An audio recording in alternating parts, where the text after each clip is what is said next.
और अगली खबर यूपी के औरैया से है, जहां पर मेरठ की तर्ज पर पत्नी ने प्रेमी संग मिलकर अपने ही पति की सुपारी देकर हत्या करवा दी। जहां पुलिस ने घटना का खुलासा करते हुए पत्नी, प्रेमी और सुपारी किलर को गिरफ्तार कर लिया। औरैया में मेरठ जैसी वारदात हुई है, जहां शादी के महज 15 दिन बाद एक व्यापारी युवक की हत्या में उसकी पत्नी ही मास्टरमाइंड निकली। पुलिस ने आरोपी पत्नी को गिरफ्तार कर लिया है। दिबियापुर के सेहुर मंदिर के पास रहने वाले दिलीप यादव की 5 मार्च को फफूंद की रहने वाली प्रगति से शादी हुई थी।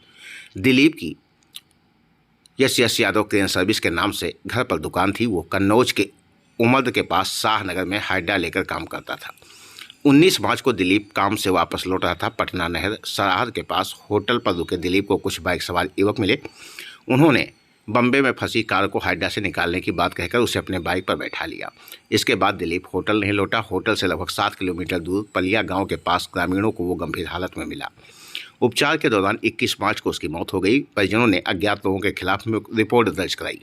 पुलिस की जांच में सीसीटीवी फुटेज से बाइक सवार युवकों में से एक की पहचान राजू नागर के रूप में हुई। पुलिस ने मुखबिर की सूचना के आधार पर राजू नागर को एक जगह से गिरफ्तार करने के लिए दबिश डाली।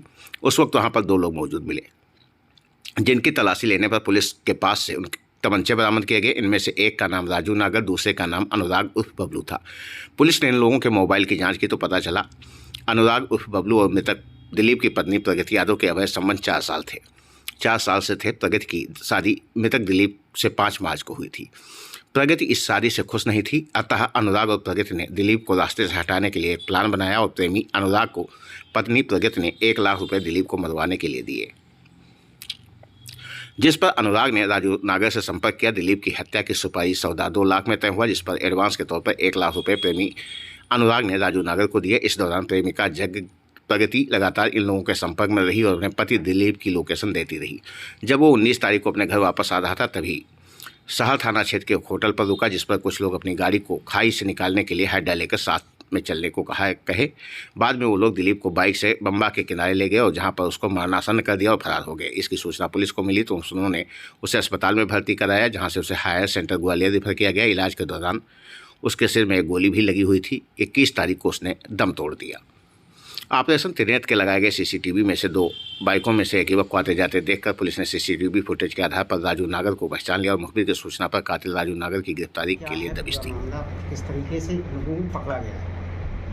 जनपद औरैया का थाना सहार क्षेत्रांतर्गत गेहूं का खेत में एक आदमी घायल अवस्था में पड़े होने का सूचना 19 तारीख को पुलिस को 112 के माध्यम से मिला था।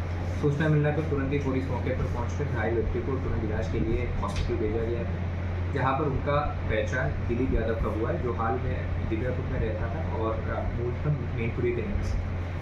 प्रस्तुत व्यक्ति का घायल होने और घायल अवस्था में मिलने को लेकर मुकदमा अपराध संख्या 44/25 अंतर्गत 109 BNS पुलिस द्वारा पंजीकृत किया गया था। और जब घायल व्यक्ति का देहांत हो गया था, संबंधित मुकदमा को तरमीम करके 103(1) BNS जो मर्डर का दावा है उसमें लिया गया था। एकदम अज्ञात के खिलाफ दिया गया था और एकदम ब्लाइंड मर्डर केस था। तो इसी केस में तुरंत ही थाना सहार का पुलिस और जनपद औरैया का SOG द्वारा संयुक्त टीम से विवेचना शुरू किया था और ऑपरेशन त्रिनेत्र में लगी कैमरास के मदद से हम लोग आइडेंटिफाई किया कि दिलीप यादव को अपना हाइड्रा से जब लेके आ रहा था, एक मोटरसाइकिल पीछा कर रहा था और कुछ समय बाद इन व्यक्ति द्वारा उनको बीच में बिठा के लेके जा रहा था। तो प्रस्तुत CCTV फुटेज के आधार पर हमारे मुख्य तंत्रों से सहारा लेकर हम लोग आइडेंटिफाई किया इसमें से एक व्यक्ति को, जिसका नाम रामजी नागर। तो उसको फिर हम लोग मुख्य तंत्रों से उनका लोकेशन लेते हुए गिरफ्तारी करने के लिए टीम लगाया गया था और उनको आज दिनांक 24/3/2025 को अर्ली मॉर्निंग लगभग 12:40 पर इनको और इनका एक साथी को गिरफ्तार किया। इन दोनों से एक 315 बोर का दमनशा और 2 जिंदा कारतूस ईच मिला।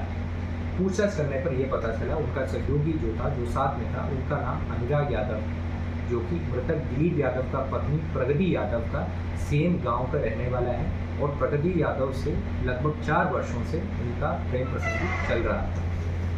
गहराई से और पूछताछ करने पर यह ज्ञात हुआ कि अनुराग यादव ने प्रगति यादव का चलते हुए इशारा करते हुए ये पूरा हत्या का प्लानिंग किया है।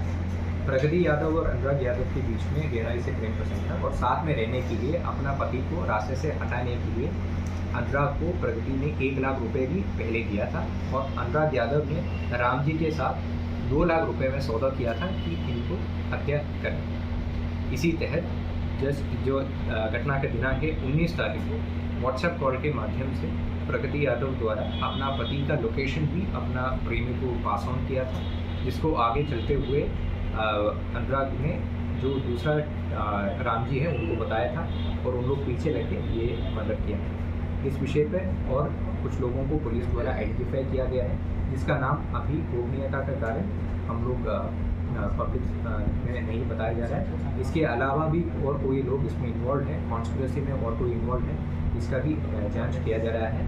अभी फिलहाल पुलिस द्वारा कॉन्स्पिरेसी में जो मुख्य रूप प्ले किया है मृतक का पत्नी का प्रेमी और हत्या में शामिल व्यक्तियों को गिरफ्तार किया गया है। तीनों व्यक्तियों को पुलिस द्वारा हिरासत में लेकर न्यायालय के सामने पेश कराकर आवश्यक विधि कार्य किया। सर कब शादी हुई थी इनकी? अभी 5 तारीख में ही मृतक का शादी